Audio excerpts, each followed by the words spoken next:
மகன் எவன்டா கர்ஜிப்பது ரட்சிப்பது ஆறு முகண்டா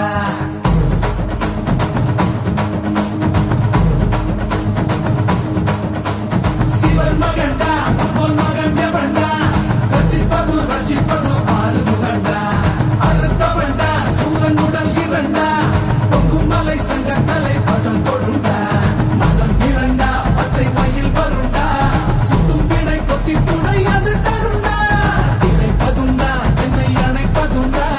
சித்தன் படி மித்தம் மொழி கிடப்பவண்டா முருகா உனை நான் தொழுபவண்டா ஆறு ஆறு ஆறு வட எங்க ஹீரோ நீதாயா சூரனையே கூறு கொள்ள வந்த ஹீரோ நீதாயா ஆறு ஆறு ஆறு வட எங்க ஹீரோ நீதாயா சூரனையே கூறு கொள்ள வந்த ஹீரோ நீதாயா